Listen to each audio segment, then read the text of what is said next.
அடுத்து லஞ்சம்லாம் ஒழிக்க முடியாது, ஊழல்லாம் ஒழிக்க முடியாது, அதெல்லாம் பிளட்டிலேயே ஊறி போய் இருக்கு அப்படின்னு சொன்னவங்க போய் ஒவ்வொரு கவர்மெண்ட் ஆபீஸா பாருங்க.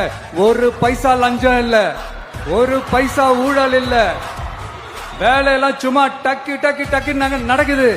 ஒரு பெரியவர் ஒருத்தர் சொல்றாரு, தம்பி வேலையெல்லாம் நடக்குது, ஆனா அதையும் தாண்டி எங்களுக்கு மரியாதை கொடுக்கறாங்க தம்பி, உட்கார வச்சுலாம் பேசுறாங்க. உண்மையிலே சிஎம் சார் இப்போதான் வந்து சரியான பாதையில் போயிட்டு இருக்காரு. அப்படி என்னன்னு பார்த்தீங்கன்னா, இப்போ ஒரு மீட்டிங் ஒன்று வச்சு அமைச்சர்களும் சரி அரசு பணியாளர்களும் சரி அவங்க வந்து லஞ்சம் வாங்கணும்னு தெரிஞ்சால் அவங்களோட பணி வந்து பறிக்கப்படும், அதாவது அவங்களோட வேலை வாய்ப்பு வந்து நிரந்தரமாக வந்து பணி வந்து பறிக்கப்படும் சொல்லி விஜய் அவர்கள் வந்து கடுமையாக எச்சரிச்சிருக்காரு. இது ஒரு நல்ல மூவாக நான் பார்க்குறேன். இது வரைக்குமே அவர் எடுத்த ஒரு முடிவுனா, ஒரு அதிரடியான முடிவுனா இந்த முடிவு நான் நிச்சயமாக சொல்லுவேன்.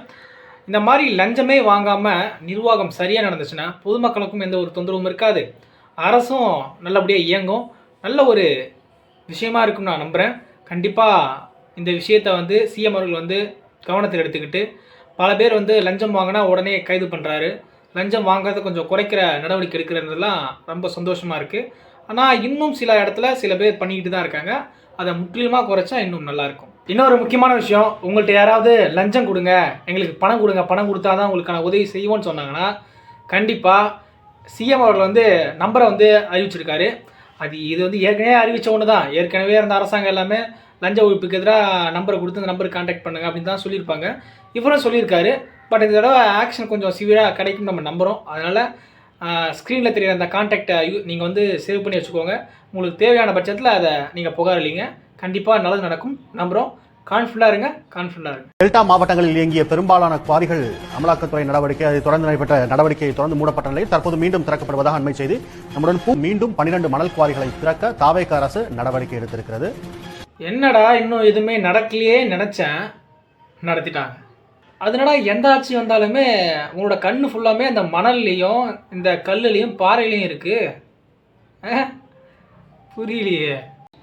ஆம்ஸ்ட்ராங் அண்ணனோட கொலை வழக்கில் வந்து சிபிஐக்கு இந்த கேஸை மாற்றணும் அப்படின்னு சொல்லிட்டு பல கட்சியினர் முன்வைத்தாங்க. அது மாதிரி சிபிஐக்கும் மாற்றப்பட்டிருந்தது.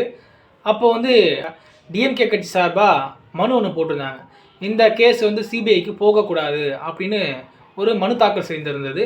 ஆனால் இந்த ஆட்சியில், அதாவது தாவேக ஆட்சியில் அந்த மனுவை வந்து மீண்டும் வாபஸ் பெற்று கண்டிப்பாக அது வந்து சிபிஐக்கு மாற்றப்பட வேணும், அதனால் ஒரு நல்ல தீர்வு வழங்கணும் அப்படின்றதுனால அந்த டிஎம்கே தாக்கல் செய்யப்பட்ட அந்த மனுவை இவங்க வாபஸ் வாங்கிட்டாங்க. இது ஒரு நல்ல விஷயமா நினைக்கிறேன். கண்டிப்பாக ஆம்ஸ்ட்ராங் அவர்களுக்கு வந்து ஒரு நல்ல நீதி ஒன்றும் கண்டிப்பாக தேவைப்படுது. அஜித்குமார் அவர்கள் டார்ச்சர் செய்யப்படும் இந்த வீடியோவை பார்க்கும் போதே மனசு பதறுது.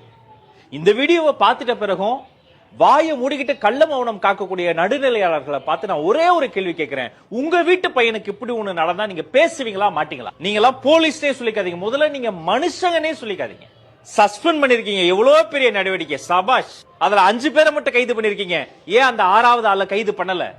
யார பாதுகாக்க ட்ரை பண்றீங்க? மாண்புமிகு முதலமைச்சர் மு.க. ஸ்டாலின் அவர்களே, உங்களுக்கு குறைந்தபட்ச மனசாட்சியும் தார்மீக உணர்வும் இருந்தா தயவு செய்து ரெசிக்னேஷன் கொடுத்துட்டு வேலையை விட்டு வெளில போங்க முதலமைச்சர் அவர்களே. உங்க ராஜ்மோகன் அண்ணன் இப்படி பேசியிருக்காருன்றதே எனக்கு இப்பதான் தெரியுது.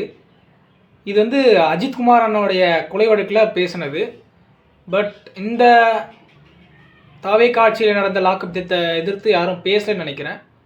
இப்போது திரும்ப இன்னொரு லாக்அப் டெத் ஒன்று நடந்ததாக நான் கேள்விப்பட்டேன். கிட்டத்தட்ட 2 லாக்அப் டெத்து நினைக்கிறேன். ஸோ இதுக்கான பதில் எல்லாம்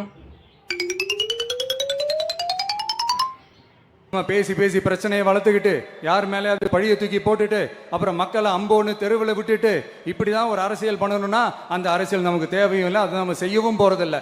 talk less work more mode தான், அதுதான் நம்ம பாலிசியே.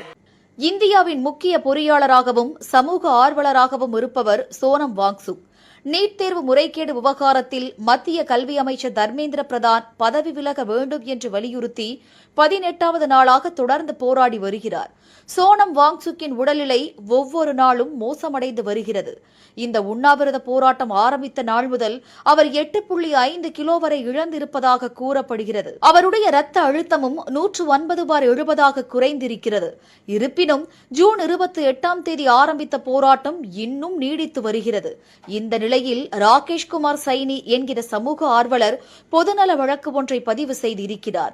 அதில் வாங்சுக் உண்ணாவிரத போராட்டத்தை தொடர்ந்து இதை எதிர்த்து எத்தனையோ மாணவர்கள் வந்து உயிர் இழந்திருக்காங்க. நீட் தேர்வோட அச்சத்தினால, நீட் தேர்வில் ஏற்படும் சில குளறுபடியால் பல மாணவர்கள் வந்து நம்ம இழந்துட்டோம். அந்த வரிசையில் பல பேர் வந்து போராட்டம் பண்ணி இழந்திருக்காங்க. பல பேர் எவ்வளோ தியாகம் பண்ணியிருக்காங்க. அந்த நீட் எக்ஸாம் எங்களுக்கு வேண்டாம், இதை நீங்கள் தடை பண்ணி ஆகணும்னு பல அரசியல்வாதிகளும் வாக்குறுதியாக சொல்லி அதை நிறைவேற்ற முடியாமலும் போயிருக்கு. இந்த வகையில் இவர் கிட்டத்தட்ட 18 நாட்களாக சாப்பிடாமல் உண்ணாவிரதமாக இருந்தது வந்து நான் எனக்கு தெரிஞ்ச முட்டாள்தனம். நான் அவருடைய தேசப்பற்ற, அவருடைய சமூகப்பற்ற நான் வந்து கிண்டல் செய்யலை, நான் வந்து கேலி செய்யலை, அதை பற்றி நான் பேசலை, நான் அதை வரவேற்கிறேன். ஆனால் என்ன ஒரு விஷயம்னா, நம்ம எவ்வளோதான் ஒரு ஹார்ட் ஒர்க் போட்டாலுமே அந்த விஷயம்தான், அந்த அரசு வந்து நமக்கு நல்லது செஞ்சால் தானே அது ஏற்புடையதாக இருக்கும். நீ எவ்வளோ வேணால் உண்ணாவிரதமாக இரு, நீ எப்படி வேணால் இறந்து போ, எனக்கு அதை பற்றி கவலையே இல்லைன்னு சொல்லிட்டு இருந்தால் நம்ம செய்கிற அந்த முயற்சிகளும் வீணாகும் தானே. எத்தனையோ மாணவர்கள் இறந்துமே அந்த நீட் தேர்வை ரத்து செய்ய முடியாத அரசு, நீங்கள் உண்ணாவிரதம் இருந்து நீங்கள் ஒருவேளை இறந்துட்டா, ஒருவேளை இந்த விஷயத்தை கவனத்தில் எடுத்துகிட்டு அவங்க ரத்து பண்ணுவாங்களான்றது எனக்கு கொஞ்சம் கேள்வியாக தான் இருக்குது, ஒரு சந்தேகமாக இருக்குது.